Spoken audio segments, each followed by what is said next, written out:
Hey everybody, Jeff Reinhart here, LMP and Lancaster Online. Welcome into the Huddle, the LL League Football podcast, sponsored by Auto House of Lancaster. Not sure how we did this, but it's week 10, and it was like 80 degrees this week. Felt like week 1, not like week 10. Finish line, end of the rainbow. Here we are, end of the regular season in a busy week 10, a Thursday night trophy game. Yes, please. A Saturday afternoon winner takes all Section 4 championship game. Yeah, I think I'll go to that. And a boatload of terrific Friday night games with a lot riding for a lot of teams. Section championships, potential ties for section championships, and a lot of District 3 playoff slots up for grabs. And I don't know the first thing about the math on those formulas. There's a lot of bubble teams, and any number of things could shake down this week for districts. And you got the Eastern Conference playoffs. There's a couple of Berks teams and maybe an LL team in line for those spots. I will do my best making sense of it all, and it's a lot. This is what happens when you get week 10. When you get to week 10, there's a lot on the table. And all 19 of these games pretty much have something riding on them. There's not many that don't, which is a good thing. When you get to the finish line, you hope that there's a lot of scenarios, and there are in week 10. Green card this week. Circled and ready. A lot of nuggets and 19 picks. Here we go. Thursday night, Trophy Showdown, Lebanon County. It's the Cedar Bowl. Cedar Crest at Lebanon. Got to cover that last year, and I'm going to go this year. I'll see you Thursday night at Alumni Stadium in Lebanon. Cool place to watch a game. Falcons, Cedars. Cedar Crest, safe to get in here. They're number 7. I'm doing a lot of this district stuff off the top of my head. Hang with me. Crest is 7 and 6A, so they're good here playing for a seed. Lebanon trying to avoid a 42-game losing skid. They're at 41 dating back to 2020. Said it before, say it again. Lebanon's been better. They've improved. And the Bridell kid's having an amazing season, 800 receiving yards. He could be receiver of the year in Section 2. He's been phenomenal. But Crest is feeling it here. Zimmerman's had a huge year rushing the ball, 210 and 3 touchdowns last week against Hempfield. And Crest is trying to win its 12th, 12 Cedar Bowls in a row. I'll take them here on the road. I'll see you Thursday in Lebanon. Falcons over Cedars. Section 1 games, Friday night. Wilson at Manheim Township. Wow. Outright Section 1 championship up for grabs. I tried to break this one down here for a midweek online piece, notebook thing. Their stats are pretty similar across the board. Township's the number 1 defense in the league. Wilson's the number 2 defense in the league. Their offense is separated by a yard. Across the board, they're dead even. Township going for 20 regular season wins in a row, trying to run the table for the second straight season. That's a neat trick. Wilson's won, what have they won? 7 in a row? 8 in a row? 7 in a row? So they're playing great.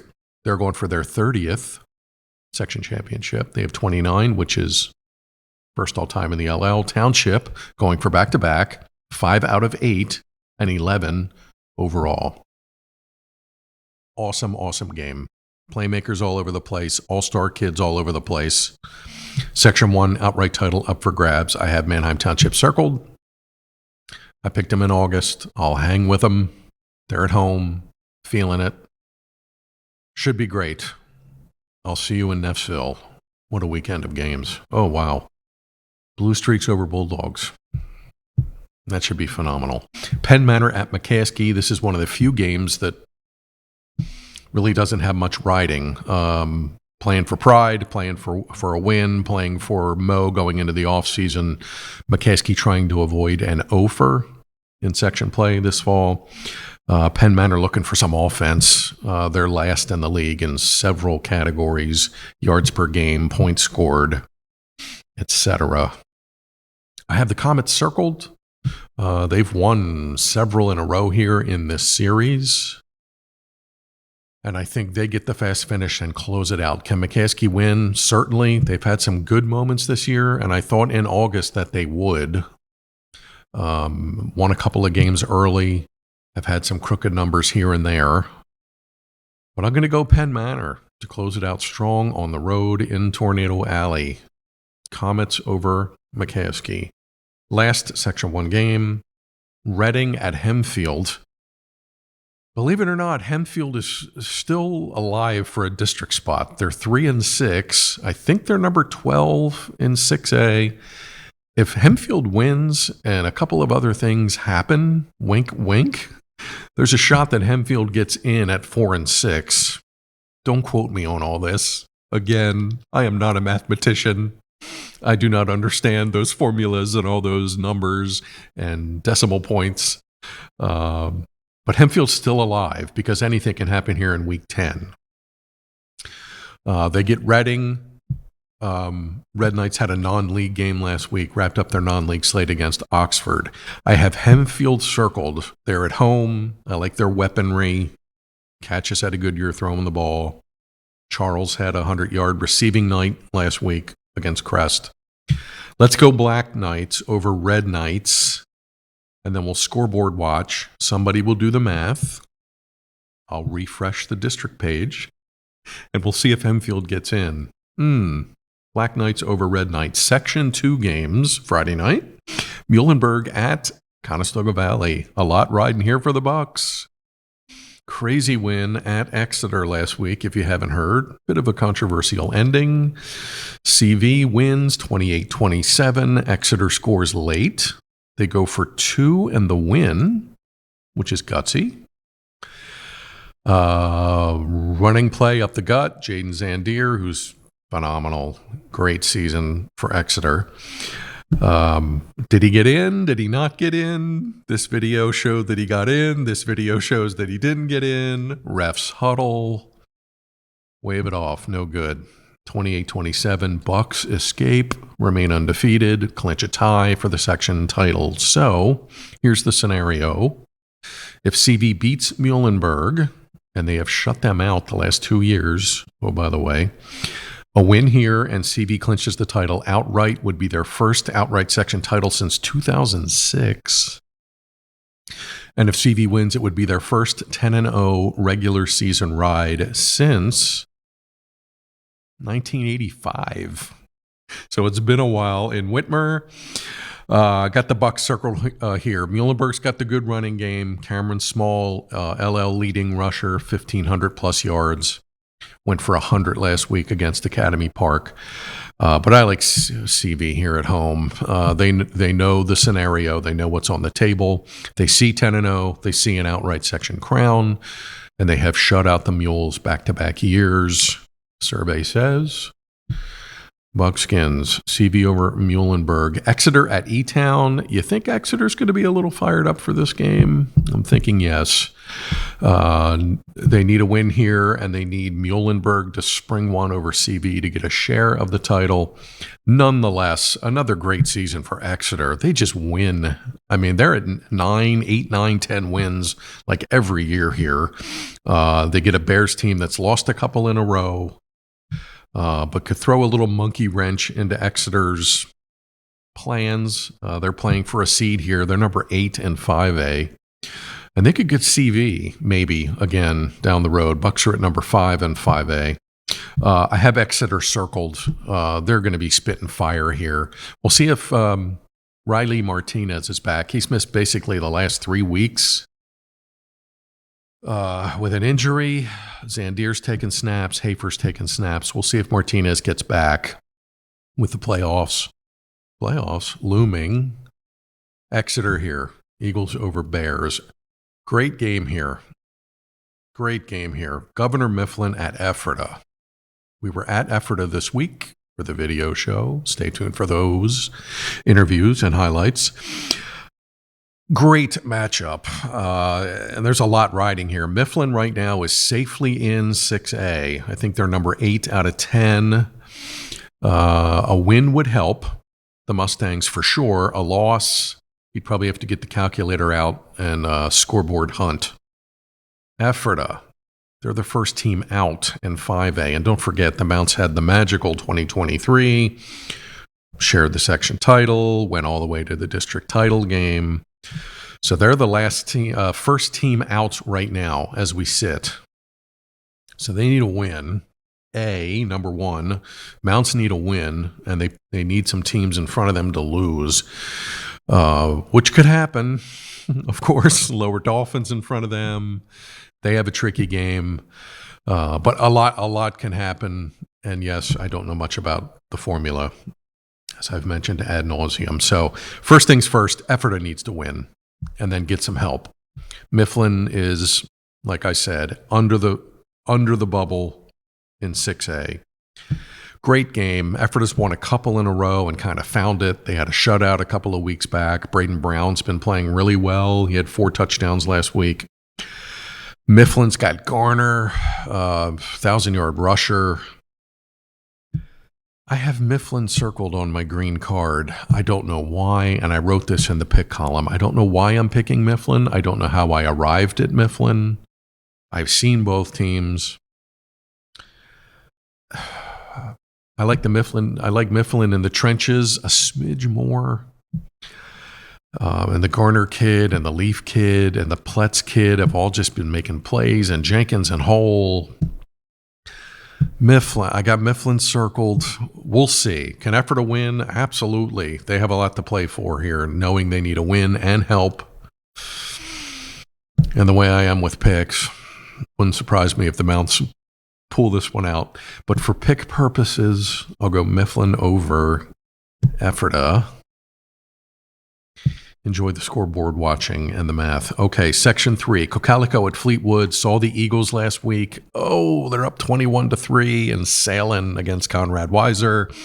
Weiser plays a great second half. Gingrich with 3 second-half touchdown passes, and Ashton Keebach makes an unbelievable fourth down stick. And Weiser beats Calico to win the outright Section 3 championship. So titles off the board for the Eagles here, but they're playing for a seed in 5A, which they've won the last 2 years in a row. So they need some mo here going in. They get a Fleetwood team that's over in section play, so they'd like to snap that. Mentioned on a weekly basis all the weapons that the Tigers have, and they have a lot of weapons. For a team that's kind of at the basement here, which is odd. And now they got to play the Eagles, who are running the heck out of the ball. Hornig should go over 1,000 this week. Meyer has a shot at 1,000 this week. And Epinet's at 700 plus. So this game plus at least one district game, and Calico could have 3 1,000-yard rushers. I'd have to dig. It's been done, but off the top of my head, I don't remember when. But that's on the table for Calico. I got the Eagles circled. I think they get their mo for districts and keep on keeping on. Calico over Fleetwood. Garden spot at Calico. Mega interesting game here. Longtime foes. They were in Section 2 together for years. Both just kind of playing it out here. They're 15-16 in District 3 5A. So unless something really wacky happens, I don't think the Mules or the Spartans are going to make the postseason. So they can play their own little Week 10 playoff game here. Mega interesting. Spot coming off a win over Manheim Central last week. Andrew Pemberton, 92-yard kick return touchdown. His 3rd kick return touchdown for a touchdown this year. Most in the league. That's a cool stat.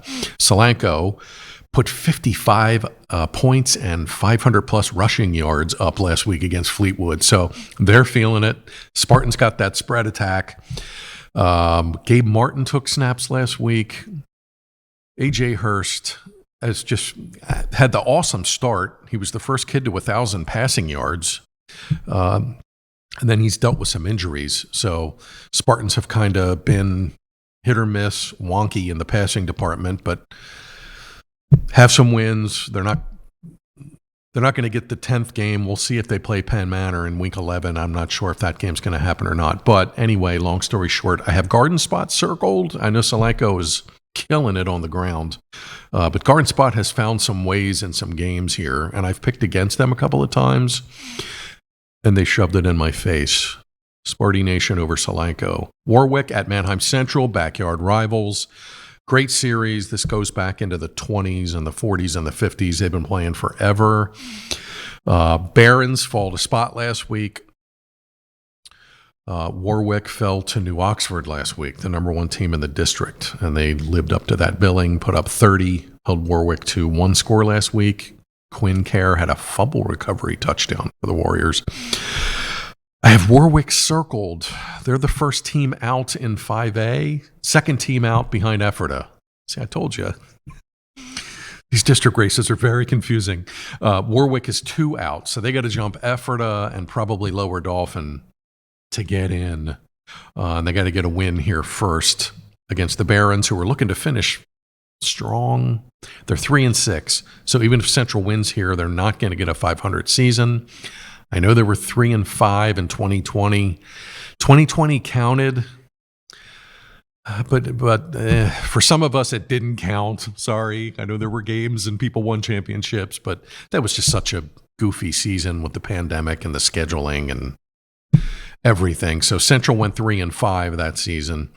The Barons have not had a full season under 500 years since, drumroll please, 1971.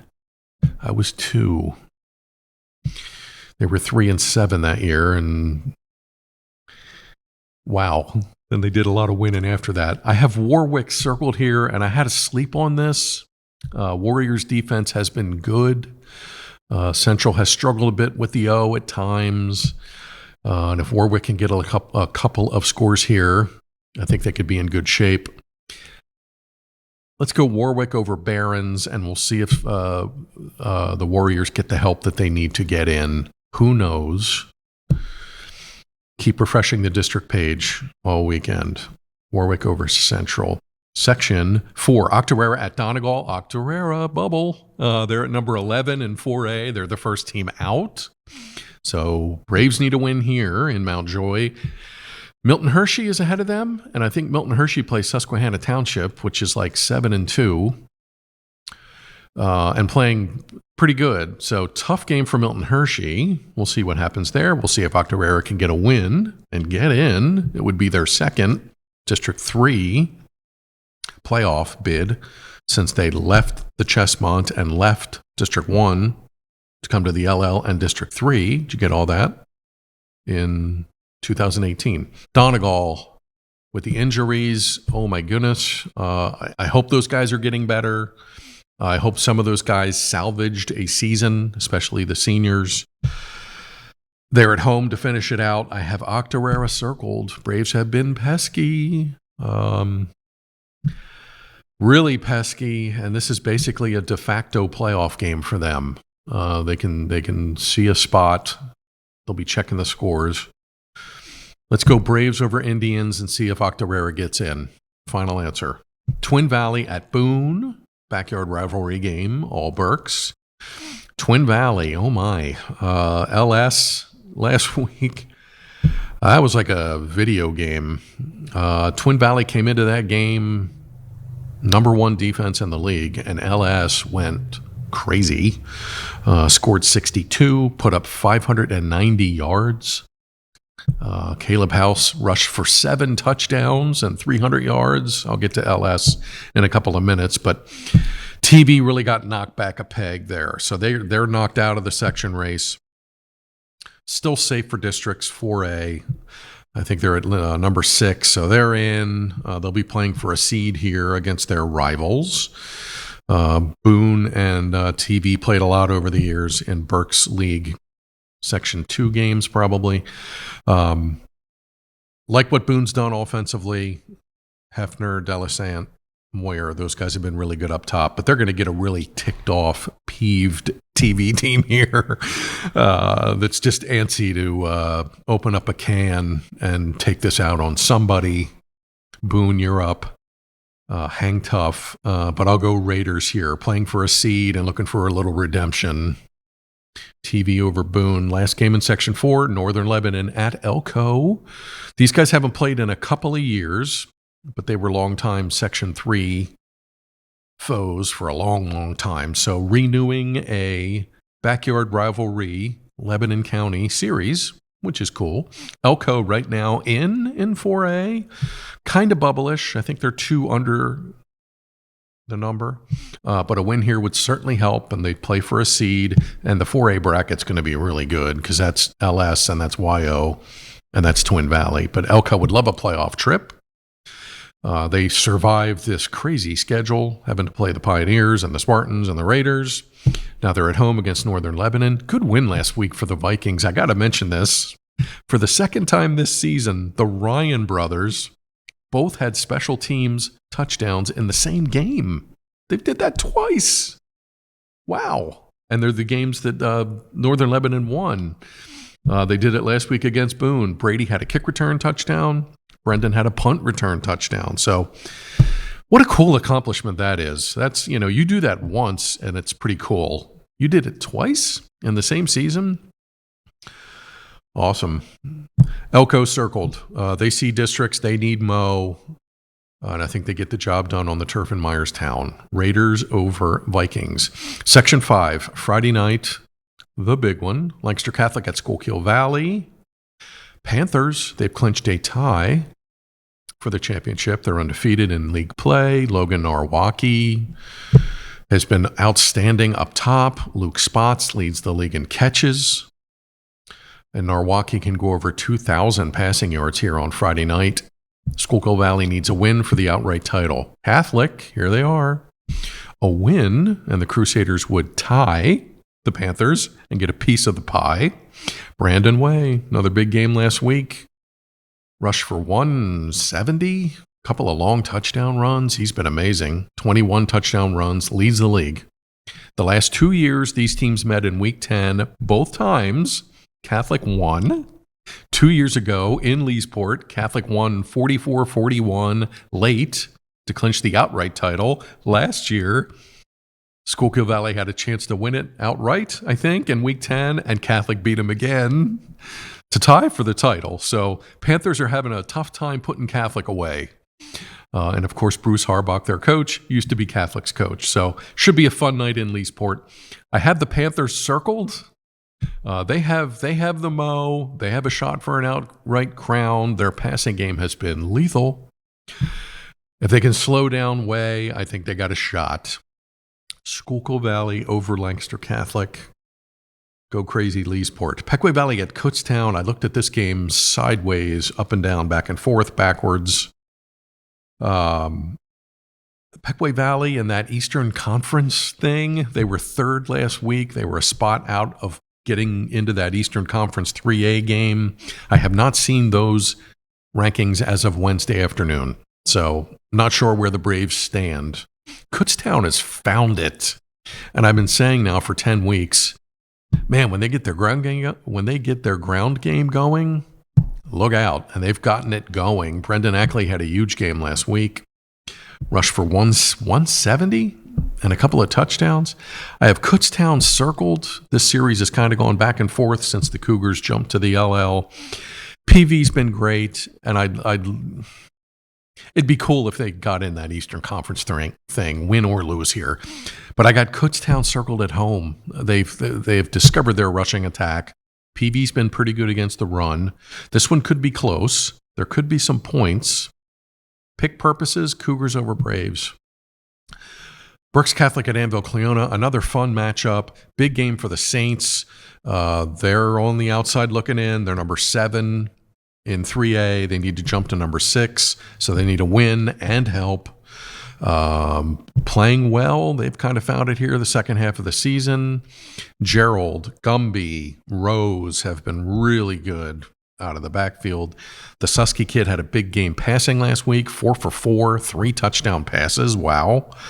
So Berks Catholic's playing well. Anvil Cleona, Shea went over 1,000 rushing yards last week. He's been great. Doesn't look like a playoff scenario for the Dutchmen. Sorry, gang, but they can throw a monkey wrench at Berks Catholic here and kind of knock them out with a dub. I have the Saints circled. I just like the way their offense is going. Multi-purpose, multifunctional offense, spreading it around, playing well. Anvil's going to try to run the ball down their throat. If they can stop them and force some punts, I think BC can win. Saints over Dutchmen. Columbia at Hamburg. Columbia trying to avoid its second 0-10 season in the last 8 years. So we'll see if the Tide can get any kind of mo here going into the offseason. They have struggled. Hamburg, kind of a long shot here for District 3, but I think they would be in that Eastern Conference game with a dub, maybe without a dub, depending how things shake down. Tyler Shuey missed last week, the quarterback, with an injury. We'll see if he's back behind center. We'll see if Hamburg gets a week 11. Hawks over Tide. The non-league game on Friday, Unionville, the Longhorns at Conrad Weiser. Scouts 9-0, looking for their first 10-0 since 1996. Again, last week was great at Calico. Magical. Just everything lined up for them in the second half. And the most impressive thing about that win, 3 of their top playmaker guys were out on the sideline with injuries. A couple of kids on crutches, 1 kid in a sling. And they had the tight end playing running back, and they had like the 4th string wide receiver playing wide receiver 1 and catching 6 passes for 100 yards and a couple of touchdowns. And the Keebach kid made a huge stick on 4th down to seal it. So magical season for Weiser. They've been great. Can't pick against them here. Non-league, Unionville, okay. Longhorns are 6-3 and having a pretty decent season. But Weiser playing for a seed here in 5A and looking to wrap it up and go 10-0. I got the Scouts here. Weiser over Unionville. Saturday. See you in Wyo. 1:30 Saturday afternoon, LS at Wyomissing. Oh my. LS, as mentioned, wow, they axed Twin Valley. I picked LS to win that. I didn't think it'd be 62-14. Caleb House, 323 and 7 touchdown runs and a touchdown pass. Dominic Brown had another big night, and I think LS might have turned the ball over a couple of times and still put up 60 points. So impressive. They'll go for 10-0 here against Wyo, which has won 7 or 8 in a row. They're playing well. Number 2 defense in the league, top 5 defense in the league. Justice Hardy's been great. He's just like a touchdown waiting to happen every time he touches the ball. So we'll see how good Wyo's defense is here. They got to tangle with a really good, really hot, really balanced LS attack. Winner gets the outright Section 4 championship. Oh, by the way, I have LS circled. They put up 62 last week, and this house kid is really on fire. This is kind of a Wyo bread and butter kind of a game. They're at home. They have a good defense. They stop the run, usually. They hog the ball with the wing tee. But LS is just scorching here, and I just cannot pick against them right now. Can't do it. See you Saturday. Pioneers over Wyo. Wow. Week 10 winners. Cedar Crest, Township, Penn Manor, Hempfield, CV, Exeter, Mifflin, Calico, Sparty Nation, Warwick, Octorara, Twin Valley, Elko, Schuylkill Valley, Kutztown, Berks Catholic, Hamburg, Weiser, and LS. Ooh. Thursday, I'll see you in Lebanon for the Cedar Bowl. Friday, I'll see you at Township for the Section 1 championship. Saturday, I'll see you at Wyo for the Section 4 championship. We'll wrap it up all weekend, Lancaster Online, game stories, photo gallery, stats, helmet sticker winners, and, drum roll please, the district brackets. Hopefully by Sunday night we know who's in, who's playing who. And yeah, can start filling out brackets. Good times. Okay, we'll catch you back here next week. We'll keep doing podcasts until everybody's done. So we should have some LL teams go pretty deep. So I'm anticipating several more weeks of podcasts and video shows. Okay, the Huddle LL Football Podcast, sponsored by Auto House of Lancaster. Thanks for tuning in. Enjoy Week 10. We made it, and I'll talk to you soon. Thanks.